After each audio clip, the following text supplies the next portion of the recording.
2 militares murieron y otros 5 resultaron heridos por el estallido de una mina terrestre en Michoacán, donde los grupos criminales se han recrudecido y cada vez son más fuertes los enfrentamientos, sobre todo en esa zona de tierra caliente, y utilizan además formas más duras de violencia todos los días. El general Ricardo Trevilla atribuyó el atentado al grupo criminal de Cárteles Unidos, enfrentados con el Cártel Jalisco Nueva Generación en toda esa región de la Tierra Caliente. La presencia militar se ha intensificado en toda esa región, sobre todo para proteger a los productores de limón, los de aguacate, que son constantemente extorsionados.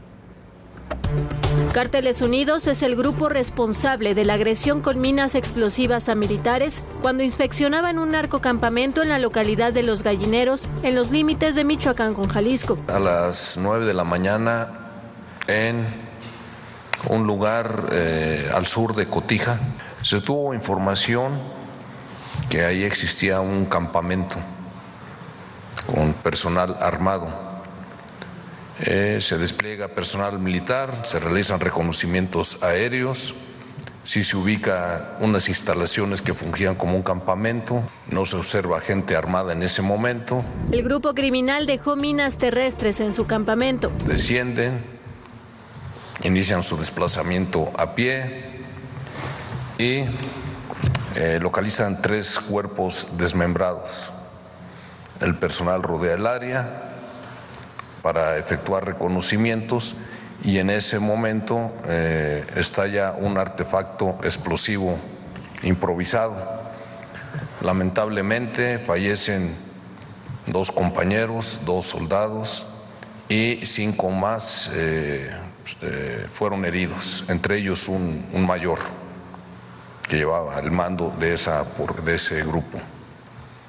Un sargento primero y 3 soldados también fueron heridos. El general Trevilla señaló que el campamento es uno de los instalados para evitar la incursión del Cártel Jalisco Nueva Generación a la región. Al estar del lado de Michoacán, desde la época de Aguililla, el grupo de delincuentes locales ponían muchos artefactos explosivos de este tipo para que no ingresara el Cártel de Jalisco Nueva Generación. Entonces suponemos que es el grupo local de Michoacán. Cárteles Unidos.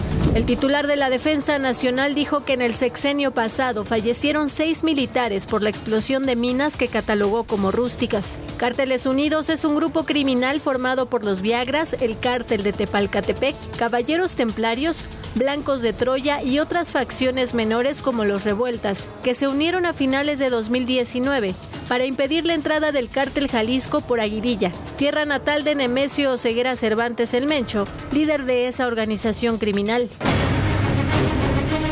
El jueves 29 de febrero en Tepalcatepec, 4 elementos de la Secretaría de la Defensa Nacional murieron y 9 resultaron heridos durante una emboscada cuando realizaban labores de reconocimiento entre las poblaciones del Montoso y Terrenatillo. El reporte indica que el convoy militar pasó por un camino minado y cuando éstas estallaron, un grupo de hombres armados abrió fuego contra ellos y los bombardeó con drones cargados con explosivos caseros. A finales de enero, un grupo de militares que transitaba por un camino de terracería pisó una mina. Debido a la explosión, 2 murieron. El incidente ocurrió en la localidad de Zipoco, municipio de Santa María del Oro, en Jalisco, región colindante con Michoacán.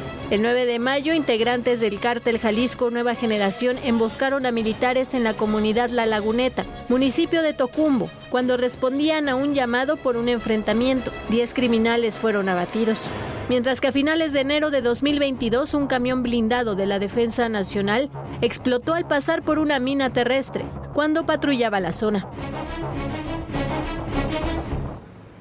Mire, hay muchos puntos del país donde hay una violencia extrema, eso ya lo sabemos. Está Sinaloa, está Chiapas, está Guanajuato, Tamaulipas, muchos puntos del país.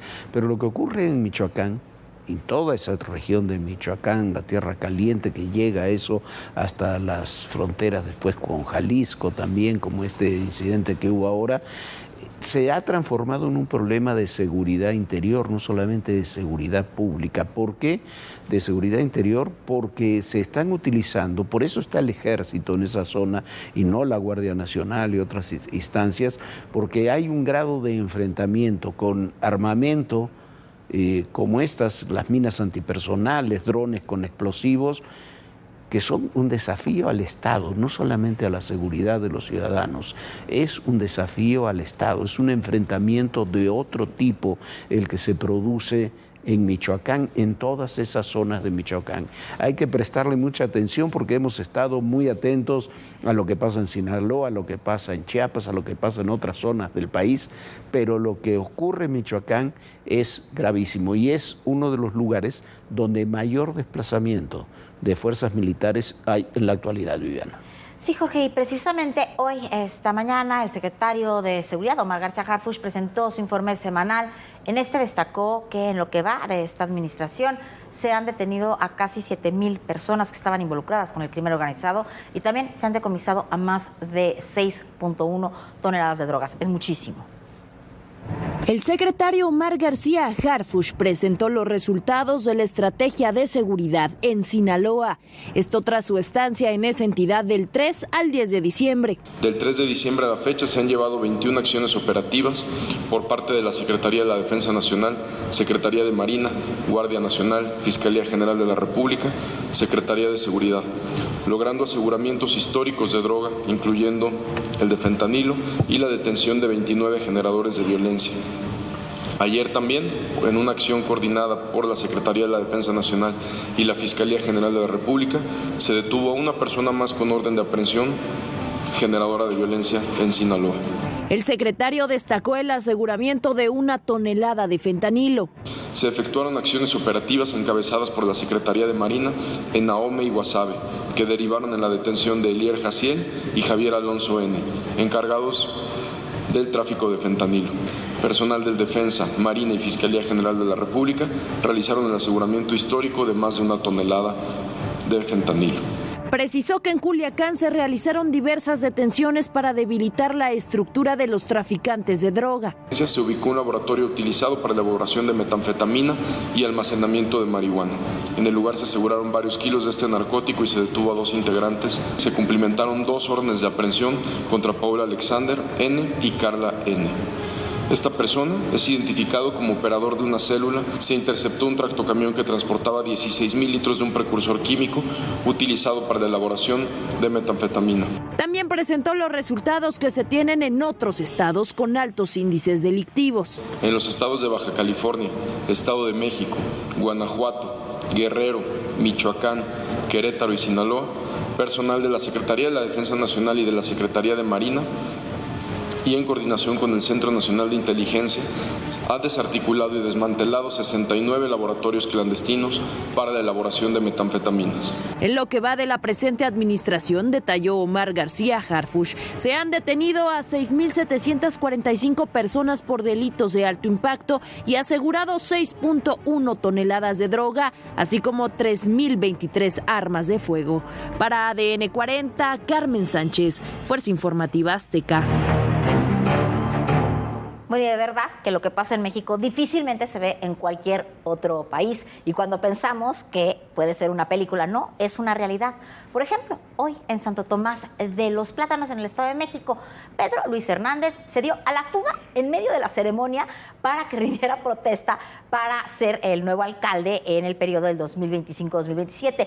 Y es que él y su esposa, quien era la alcaldesa actual, cuentan con órdenes de aprehensión desde el 22 de noviembre. Los dos están acusados de tener vínculos con el crimen organizado. Pero imagínate nada más, Jorge, darte a la fuga el día que estás rindiendo protesta. Sí, pero además era una protesta fake, porque tendría que haber tomado protesta el 1 de enero. Adelantaron esa fecha. Su esposa y el nuevo alcalde, los dos están prófugos por sus relaciones con el crimen organizado.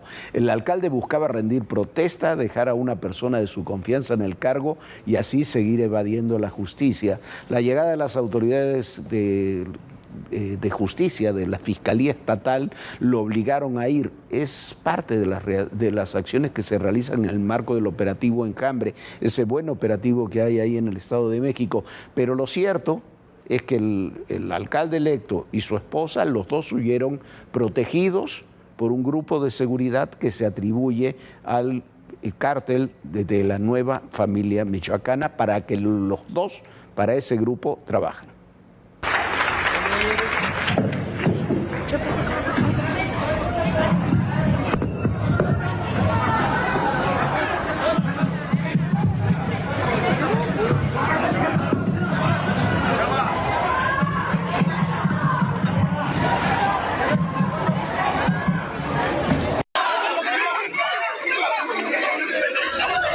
Es Pedro Luis Hernández de Paz, alcalde electo de Santo Tomás de los Plátanos, Estado de México, quien este martes rendiría protesta para encabezar el municipio para el periodo 2025-2027. Sustituiría a su esposa María del Rosario Matías. Sin embargo, tuvo que huir debido a que él y su esposa cuentan con órdenes de aprehensión, acusados de nexos con grupos criminales en la región, una zona donde opera la Nueva Familia Michoacana. A la plaza principal del municipio arribaron elementos de la Fiscalía de Justicia mexiquense para llevar a cabo las detenciones, pero personal del municipio logró sacarlos. Desde el pasado 22 de noviembre, con motivo del operativo Enjambre, ambos eran buscados, pero en ese momento evadieron a la justicia. Esto ha dejado al municipio sin autoridad e incluso recibirá el 2025 sin alcalde. Y es que con ayuda de familiares y pobladores, ambos lograron escapar.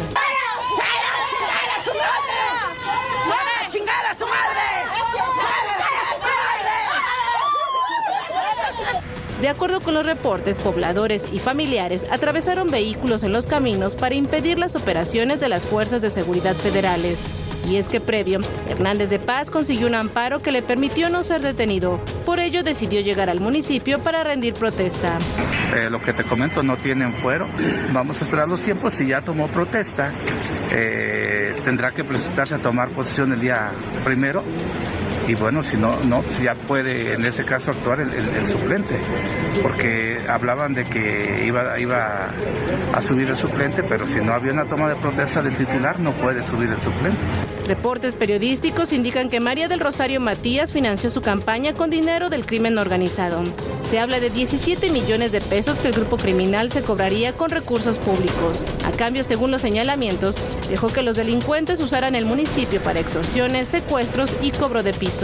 Su esposo también es acusado de usar el mismo método para llegar a la presidencia municipal de Santo Tomás de los Plátanos. Uno de los episodios de mayor violencia en el proceso electoral pasado involucra a este municipio con las amenazas hacia Teresa Reyes, candidata del PAN, PRI, PRD, que la llevó a bajarse de la contienda argumentando motivos personales.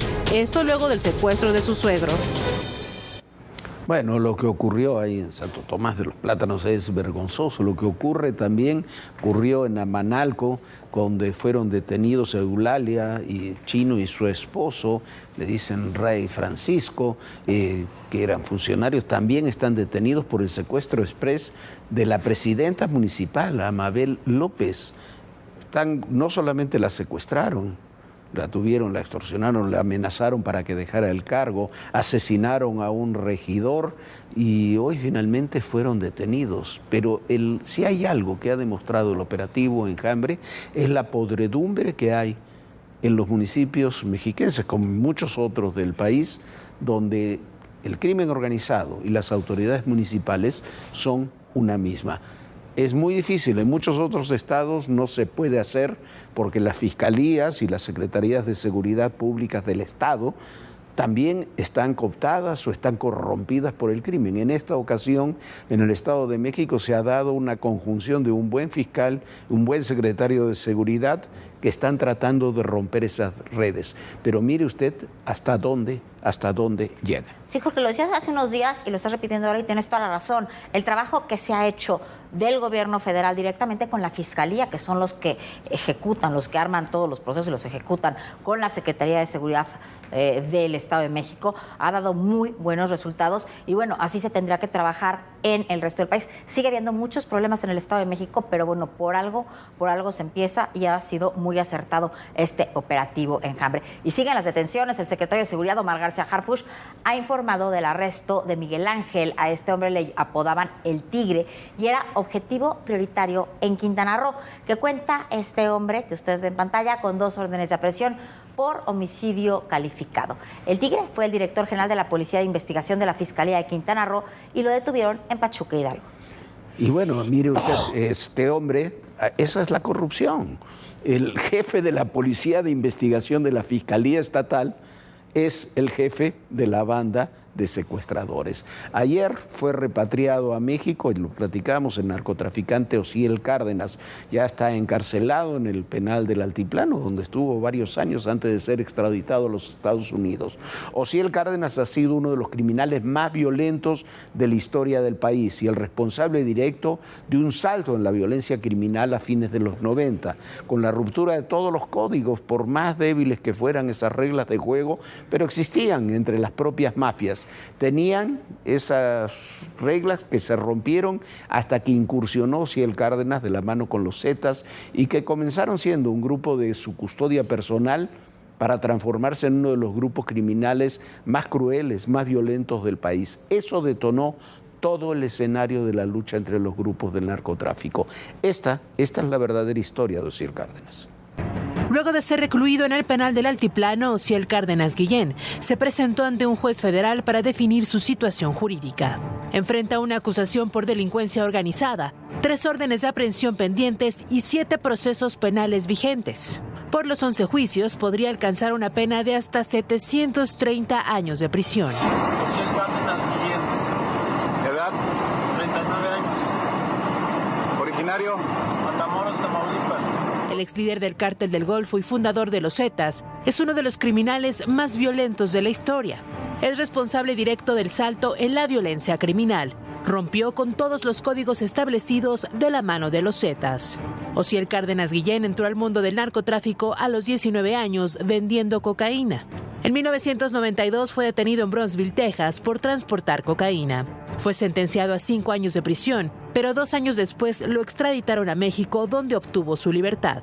Regresó a Matamoros y ahí comenzó su vínculo con el Cártel del Golfo, organización criminal que lideró tras la detención de su líder, Juan García Ábrego, en 1996. Para su protección personal y como brazo armado, reclutó a militares de élite, pertenecientes al grupo de aeromóviles de Fuerzas Especiales del Ejército Mexicano, dando así origen a los Zetas a finales de los 90. Es un grupo caracterizado por su alto grado de violencia. Para tener el control del Cártel del Golfo, ordenó el asesinato de Salvador Gómez Herrera, uno de sus aliados más cercanos.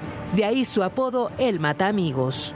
Fue detenido en 2003 y 4 años después, en 2007, fue extraditado a Estados Unidos, donde fue acusado de 19 cargos relacionados con narcotráfico, lavado de dinero y extorsión. En 2010 le retiraron 12 cargos, lo sentenciaron a 25 años de prisión e impusieron una multa de $50 millones. Pero quedó en libertad después de 17 años debido a que colaboró con las autoridades estadounidenses. El periodista Jorge Fernández Menéndez relata en su libro De los Maras a los Zetas que durante su detención en México, Osiel controló su organización criminal desde el Altiplano, donde estaba recluido y donde ahora regresó.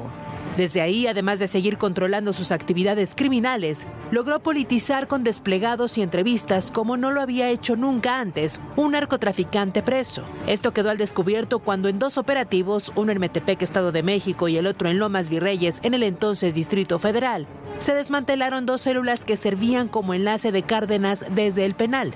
En la casa de Metepec se encontraron varios mensajes escritos de puño y letra por Osiel, en los que daba instrucciones para los distintos grupos y células que operaban para él. Ordenaba asesinatos, reuniones, cobros, apoyos médicos para internos, búsqueda de abogados, así como documentos que ayudaran a su defensa. Los textos revelan la forma como Osiel Cárdenas asumió el control del penal, aliado con Benjamín Arellano Félix, además de contar con el apoyo de personajes como Daniel Arismendi, el Mocha Orejas. Como parte de su estrategia, denunció a través de sus abogados la violación de los derechos humanos de los internos del penal, incluyendo el pago de desplegados en los periódicos, firmados por el propio Ociel Cárdenas e incluso una entrevista telefónica con un medio de comunicación. Ociel Cárdenas politizó su detención para fortalecer sus posiciones y sus posibilidades de control dentro y fuera del propio penal. Su extradición a Estados Unidos rompió esa red y terminó por fracturar al Cártel del Golfo, del que se desprendieron los Zetas para convertirse en una organización independiente que se alió con los Beltrán Leiva para combatir al Cártel de Sinaloa. Del que somos el primer país exportador.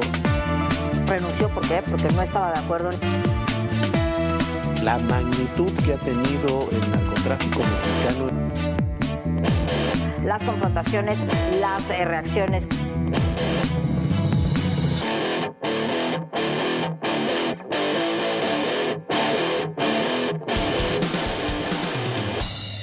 Y en Estados Unidos, las llamadas ciudades refugio como Nueva York o Chicago comienzan a flaquear en sus medidas de protección a los migrantes, al tiempo que Canadá ya renunció. En Canadá, la viceprimer ministra, por diferencias con Justin Trudeau. En Alemania tendrán que convocar elecciones anticipadas al perder el gobierno socialdemócrata el apoyo legislativo. Y en Francia nombrarán a su cuarto primer ministro, esto tan solo en los últimos 4 meses. Cambian todos los equilibrios globales antes de la llegada de Donald Trump al poder. El regreso de Donald Trump a la Casa Blanca pone en duda la situación de las llamadas ciudades santuario. Actualmente son 170 urbes en 11 estados, las comprometidas a proteger a los migrantes ilegales, que de acuerdo con sus leyes locales no colaboran con los servicios de migración federal. Algunas tienen esa norma escrita en sus constituciones, en otras es una orden ejecutiva y en algunas más es un compromiso menos formalizado. Son ciudades como Nueva York, Chicago, Los Ángeles, que se ven amenazadas por las nuevas declaraciones de quien será el zar de la frontera, Tom Homan. Este hombre advirtió que perseguirá a los alcaldes que protejan a los migrantes que no cuenten con su documentación en regla. Al considerar que se trata de un delito federal, la relación con la nueva administración de Donald Trump también sufrirá cambios en Canadá. Esto se debe a la renuncia de la viceministra y ministra de Finanzas, Chrystia Freeland, conocida por su papel destacado en la gestión de la relación con la primera administración de Trump. Freeland acusó a Trudeau de enfocarse en estrategias políticas costosas en lugar de abordar las amenazas graves que enfrenta el país, entre ellas la advertencia de Trump de imponer aranceles si no se refuerzan las medidas contra la migración irregular y el narcotráfico. Otro gobierno que enfrenta crisis en Alemania, donde el canciller Olaf Scholz perdió el voto de confianza, por lo que tuvo que convocar a elecciones anticipadas para febrero de 2025. El gobierno de Scholz colapsó en noviembre por una disputa presupuestaria, pero la realidad es que su coalición llevaba meses tambaleándose. Alemania, la mayor economía de Europa y normalmente un pilar de estabilidad, y todo apunta a que Alemania será liderada por la Unión Demócrata Cristiana. Panorama similar enfrenta a Francia, donde el presidente Emmanuel Macron el viernes 13 de diciembre nombró como nuevo primer ministro al centrista François Bayrou. Se espera que llegue al final de su mandato en 2027. A diferencia de otros ministros, fue ministro de Educación de los gobiernos conservadores, los de François Mitterrand y Jacques Chirac, y tiene buenas relaciones con la líder de extrema derecha, Marine Le Pen. Sin embargo, la piedra en el zapato es que recientemente tuvo que renunciar como ministro de Justicia en medio de una investigación por supuesta malversación de fondos del Parlamento Europeo. Este año fue absuelto. Macron no la tiene fácil porque no cuenta con mayoría parlamentaria y el gabinete de Bayrou dependerá de legisladores moderados de izquierda y derecha para mantenerse en el poder. Bueno, están muy alterados los equilibrios geopolíticos, ya de por sí están alterados, con la próxima llegada de Donald Trump, mucho más, y lo que vimos ahora es solamente una pequeña muestra. Súmele usted Siria y súmele todo lo que pasa en Medio Oriente y lo que pasa en muchos otros países, y tenemos un nuevo equilibrio geopolítico que se está imponiendo en el mundo. Quién sabe si va a ser para mejor, todo indica que va a ser para peor. Rápidamente, esta semana, hace unos días, murió uno de los guitarristas de blues y de rock más importante que hemos tenido en México, Javier Batis, murió a los 80 años Javier Batis. Javier Batis fue el maestro, literalmente el maestro de Carlos Santana. Carlos Santana, recuerda usted que nació ahí en Tijuana, Javier era también de Tijuana y fue un magnífico guitarrista y un personaje además maravilloso. Y murió también, es el día de hoy, a los 78 años, Marisa Paredes, una de las mejores actrices de España, una mujer fantástica, una actriz maravillosa que trabajó en teatro, en muchos ámbitos, en muchas películas, pero que se hizo muy famosa al ser una de las grandes, de los grandes personajes, de las grandes actrices que trabajaron con Pedro Almodóvar. Un personaje, insisto, una actriz maravillosa. La vimos en muchísimas películas de Almodóvar. Encanta, Tacones Lejanos es una de ellas, pero es Marisa Paredes una de las mejores artistas que había en la lengua hispana. Ya nos vamos. Descansen en paz, Javier y Marisa. Nosotros ya nos vamos. Muchísimas gracias por habernos acompañado. Mañana los esperamos muy puntuales a punto de las 11 de la noche aquí en Todo Personal. Descanse, sueñe bonito. Bonita noche, Jorge. Muy buenas noches, Viviana. Muy buenas noches a todos ustedes. Y recuerden, el poder y en la política, todo, pero absolutamente todo, es personal. Gracias.